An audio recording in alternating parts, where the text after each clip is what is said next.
Money, fame, bitches. Gold Roger, the king of piracy, attained this and everything else the internet had to offer, and in his dying words hit so hard it drove an entire generation into a life of terrorism. You want my bitches? You can have them. I left everything I had and rolled it all into one dude. Now you just have to watch this.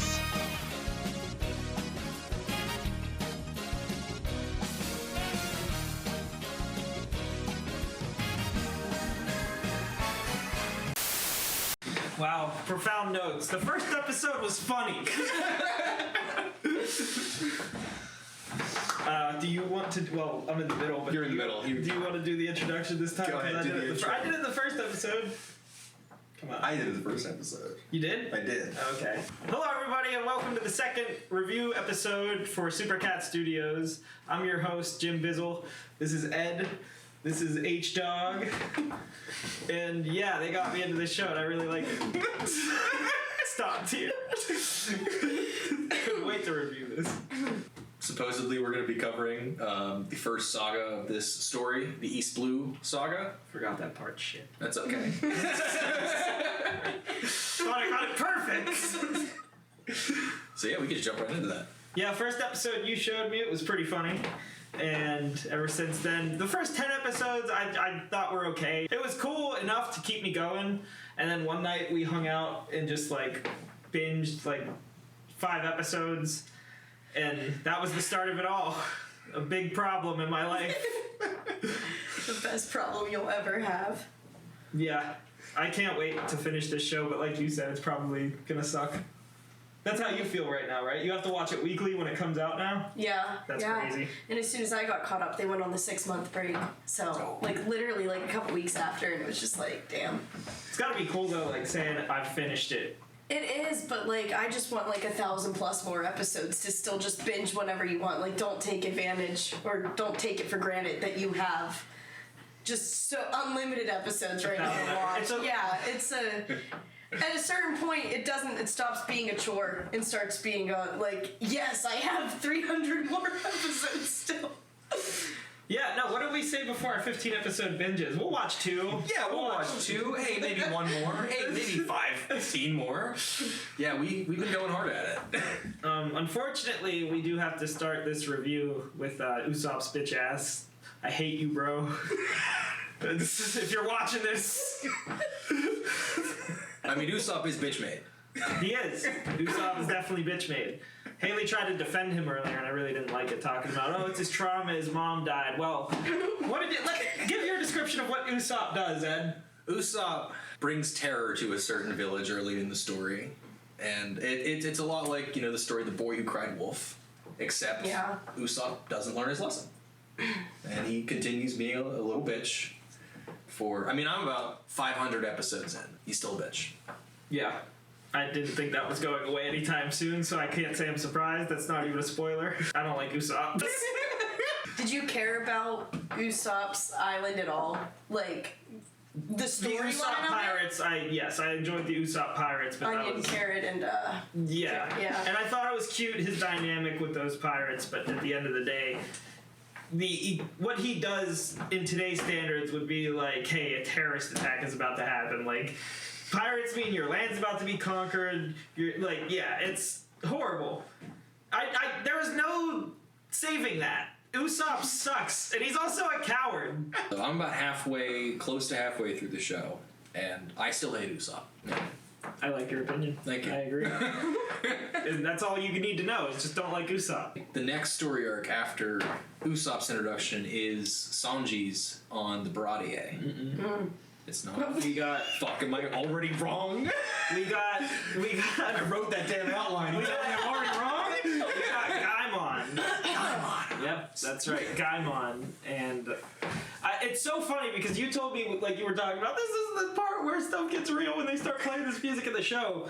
And me and Ed are watching it, and they're walking through the jungle and the music starts playing. And I'm like, oh, let's go. Like, something's about to happen. And then there's just these weird animals everywhere. And I'm like, what is going on? This dude with a green afro. Trapped in a box. It was just so goofy. I love Gaimon, though. Now it's Baradier. In Baradier, I used to not like Zoro. I felt like he was very egotistical and I felt like he just felt like he was better than a simple pirate. But watching him get his ass beaten in Baratier, and him taking that on the chin, like a scars on the back are a swordsman's shame, that line hits. That line consistently hits. Yeah. That moment definitely showed his resolve. Yeah. Yeah. I agree. Well, what you were saying with Zoro, it seems like you had no sympathy whatsoever for his friend falling down a flight of stairs after off screen for some reason. Okay. I will admit that the idea of an anime character dying by falling down the stairs and never seeing them again is a little suspect. But Kuita's dead, y'all gotta get over it. She's caught up, so maybe she comes back and Aileen's just like, yep. Speaking of what he just said, it has been really hard when you have very strong opinions and they're wrong. I want to just tell you that so bad. Not to confirm or deny what you just said, but I'm just saying that there's... I'll wait. Okay.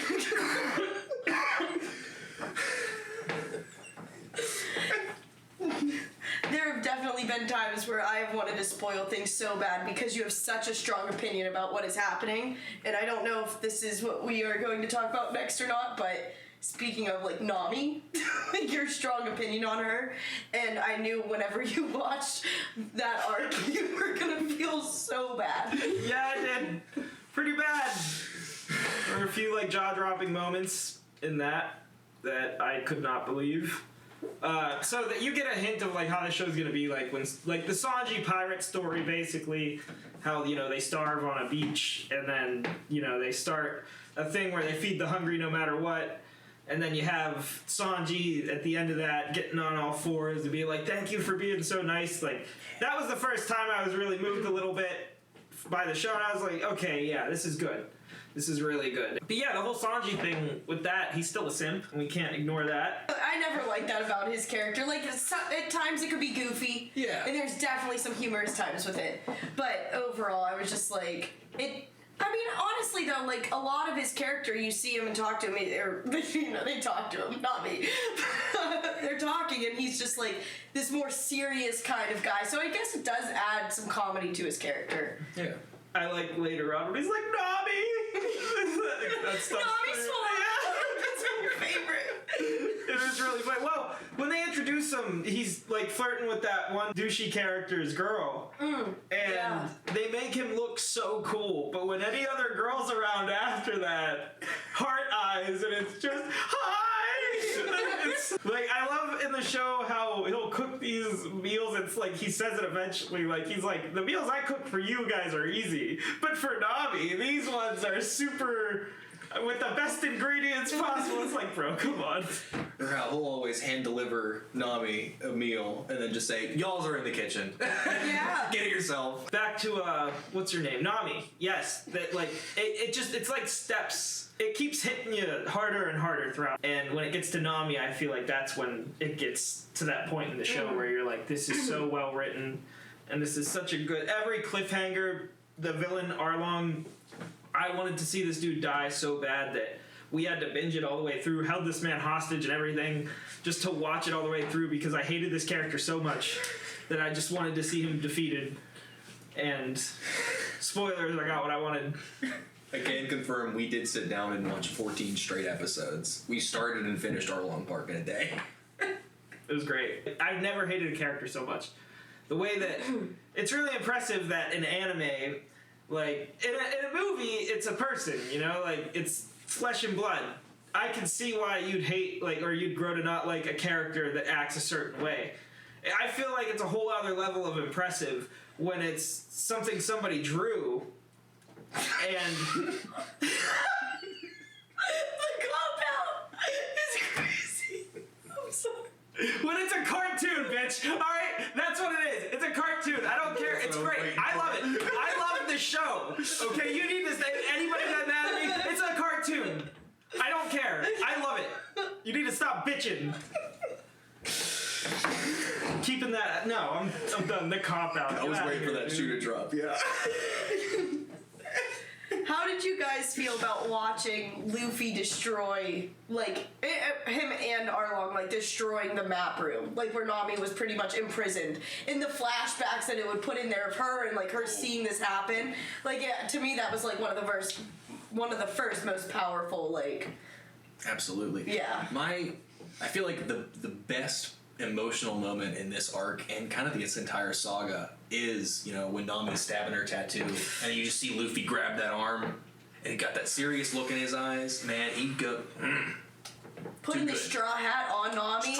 Yeah. Like... Yeah. The one that got me is more the one you're talking about, like the one that cemented me hating Arlong so bad as well, is when it's in the map room and she's drawing pictures of her mom. And then he realizes that, rips it up in front of her as a kid, and is like, I'll do this to the villagers if you ever... Like, certain stuff like that is insane. And they really made this dude the most tyrannical villain I've ever seen. And then these two are like, oh, just wait. And I don't know how to feel about that, but I don't think I'm gonna hate a character as much as I hated Arlong, to be honest. It's just so... It's crazy. Arlong... I wanted to jump through the screen and just... Yeah.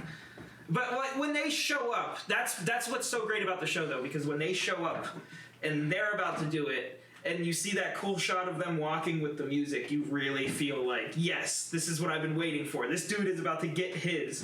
And then, the show's like, wait 10 episodes later to see it play out. But this show does it in a way that makes it so good and so watchable that I don't mind it. And I like how they pace it with, I'm going to take out his lackeys first, then I'm going to take out Arlong. I like the way they do that. Or if there's a situation, he puts them in, they got a whole episode to figure it out. Yeah, the show's so good. I really don't have any complaints about it. Next up is, a small but very fun arc about Little Buggy meeting up with one of our bros from earlier on. My favorite. I want this duo to have a spin-off so bad. I'm sure that it's not, because Buggy gets his body back. I kind of miss Little Buggy already, and I wish that was another thing. Maybe it'll happen again. And I saw the Netflix adaptation version of Little Buggy. Disgusting. So terrifying. Yes. Just, I don't even like thinking about it. I malfunctioned my brain right there, because, ew. Imagine going to the kitchen at 2 a.m., and you see that standing in the corner. No. Best use of a side story I've ever seen. Top notch, deserves an Oscar. I love those two. It felt like this is a villain, but with a cool character, with a cool side character, and I felt so wholesome watching it for no reason. He's a horrible Buggy is a horrible person.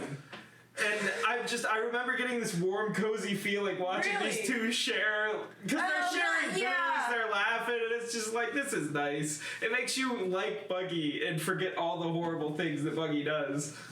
Well, just remember that dog wouldn't have had to fight anybody. No lion, no person, if it weren't for Buggy. We can just cut this part out. No, you just ruined Buggy for me. Thank you. Now Buggy and Gaimon, best duo in the whole show. That's all I gotta say. Until I meet one other little guy that I want to talk about in season 2 so bad. It's my favorite character. Outside of Luffy, who also in season 2 does something I can't wait to talk about in our season 2 video, the part that made you laugh out loud and me go, oh, Luffy's kind of shitty. Oh, yeah, no, that was a great moment. When Luffy wakes up Chris Breezy. Log Town. Did I say that right? Lodgetown? Lodgetown. I don't remember how they pronounce it. Logecoin. Logtown or Logetown, whatever it is, I know one of you is going to correct me. It's pronounced Log. You know what? No. Okay, there's so much. I call Barati... What is it? Baratier? I call it Baratai all the time. I'm just going to get them wrong. That's something I've accepted. I'm an ignorant person. But... Logtown. Pretty sick. Gotta say, I love the episode with the bar guy, the bartender. The flashback, he's that big bulky dude, and then he just, in the current times, he's just a wrinkly nutsack. Yeah. Like, in the flashback, I was like, oh, that's him! And you were like, dude, he has the same glasses on. What are you talking about? Glasses than Ant-Man. Yeah. I'm slow when it comes to this show, I gotta say. Yeah. Yeah, you agree. We'll be watching over the phone. We'll be like, oh, and why is this? That was kind of me in the beginning as well, though. Like, who I watched it with, they're very like focused on plot and like all these things, and I'm like along for the ride, like you know, just having a good time watching it. Yeah, I was the same way when I was going through the first time. It was just kind of breezing through, and now on this second watch through, I get to be all anal about the detail. And it matters. And it matters. Like, it all matters. Why does it all matter? I've caught There's so much stuff that I did not catch the first time around, and I feel like you will also have the same experience. Yeah, because I zone out sometimes. You do? Some arcs I just like better than others, so I will zone out. I will say, with Logtown, the introduction of Smoker being like the one kind of chill Marine was awesome. Yeah, he's a cool character. Yeah, that's all I gotta say. I enjoy Smoker as well. I feel like he's the only competent Marine, to some extent. I mean, not really. We'll get into that during season 2 a little bit, but I mean, every Marine I see. No, it's okay. But every Marine I see is just either a wimp or an asshole. Except for Smoker. It's hard for me to remember what Marines you have been like exposed. You know what I mean? So I don't want to overspeak on it. I will say definitely like knowing that you met them at where we got Zorro at. You know, those ones obviously. Oh like, gosh, yeah. That guy was horrible. His Axe Hand Morgan. Axe Hand Morgan, yeah. And Halempo, I guess. Really, yeah. Yeah, Helmeppo or Helmeppo, yeah, whatever. I was gonna call him the crotch goblin of Axe Hand Morgan. Seriously.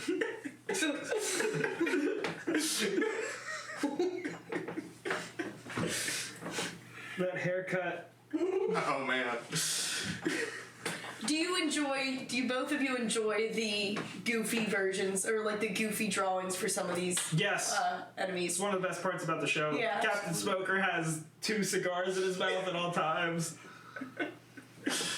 My favorite one is still Alvita. It was just the shock value of when we were watching it. I just burst out into laughter, I'm pretty sure, because it's hard to remember. I'm 100 episodes from this now, and it's just so much. Wow. No. 1,000 episodes here. You know, I can remember a little bit of Romance Down, I'm like 400 in, so. Well, but the amount of shit that I forgot too, like, and just rewatching the beginning with you guys, like, is crazy. Yeah. But I do remember you busting out laughing when she came on. I kept wanting to call her Belvita, like the crackers, the cookies. I think that was the real first instance of the show. I was like, I'm in. They just showed her boots, and I was like, Big Bertha coming through, and then they pan up to her, and you were like, oh no, she's fucking. What's that SpongeBob line? It's like oh my goodness.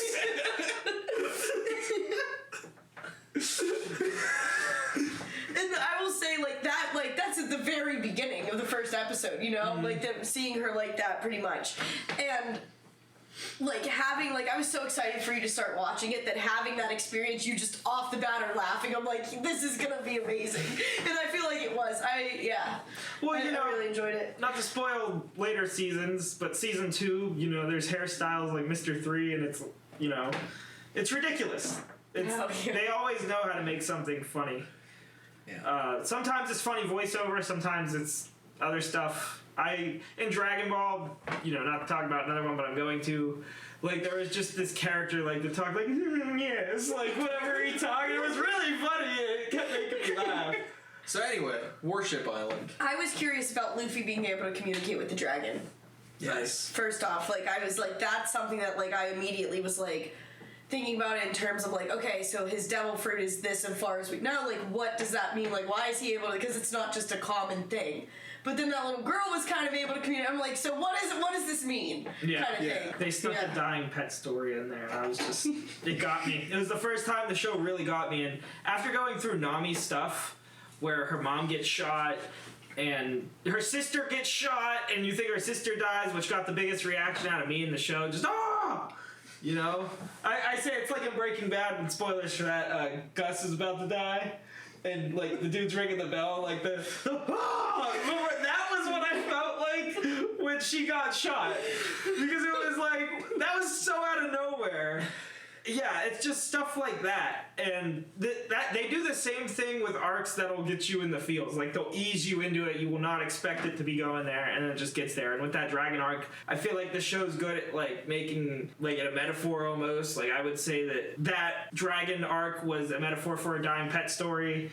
There's just stuff like the kid taking care of him and his dream coming true right before he passed. So much of that was just so like heart-wrenching, and I just couldn't take it by the end, because then it shows how sad the little girl gets when it's just stuff like that. I can't.